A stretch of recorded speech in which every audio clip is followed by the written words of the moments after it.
méditation du milieu a pour but la modification des structures de la conscience. La méditation est une institution qui permet que notre esprit puisse se développer et puis faire évoluer notre conscience, notre état de conscience. À la base, nous avons une conscience corticale, comme je l'ai la plupart du temps dit. Cette conscience se veut mutante, c'est-à-dire que passer d'un état à un autre. Alors, la modification de cette conscience nous permet de pouvoir avoir de nouvelles personnalités de plus en plus élevées, de plus en plus grandes, vibrant au même diapason avec l'énergie cosmique. C'est ce qu'on appelle la modification de la conscience mue par la méditation du milieu. À la base, nous naissons avec une coque mentale qui définit la formation de nos pensées et de nos caractères intrinsèques. Et au fond de nous, un patrimoine génétique qui a fabriqué notre manière de voir les choses. Et enfin, un héritage culturel dont nous sommes le produit. Tous ces poids culturels constituent pour nous des véritables karmas.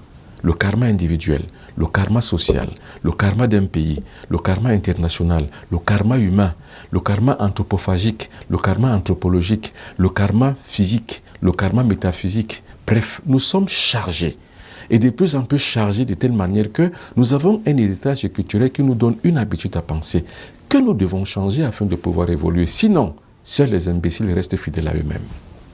Nous pouvons nous en défaire, car ces traits forgés en nous desservent sur le plan spirituel. Celui qui veut entrer dans le concert des dieux, celui qui veut parler avec le monde divin, se doit d'abord d'être pur et parfait. Se doit d'abord d'être changeant, ondoyant et divers d'un état à un autre, d'un point à un autre, afin de pouvoir concevoir une véritable et une réelle vie qui lui donne la garantie de pouvoir survivre dans le temps et l'espace en tant qu'entité physique vivante, et qui lui donne donc et lui confère une certaine force à pouvoir garantir une vie spirituelle au cours de son existence.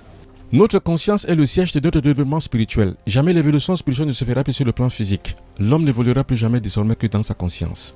Tous les évolutionnistes sont d'accord que l'être humain ne violera plus jamais sur le plan biologique. Le changement ne se fera plus sur le plan biologique.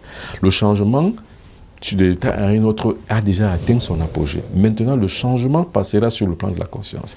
Et il n'y a aucune leçon, aucune connaissance, aucune étude qui permet que l'on puisse changer en fonction du fait qu'on soit seulement un être humain. Non, parce que le savoir et la connaissance ne sont pas infuses, c'est diffuse. Donc c'est au travail, au pilori pour chacun, c'est au forceps que chacun devra donc évoluer sur le plan de la conscience en travaillant par les méditations, comme la méditation de milieu, qui tend à transformer et à changer, à modifier la structure de la conscience. À partir de cette méditation, l'ouverture sur le changement des états de conscience est lancée. Tout est parti.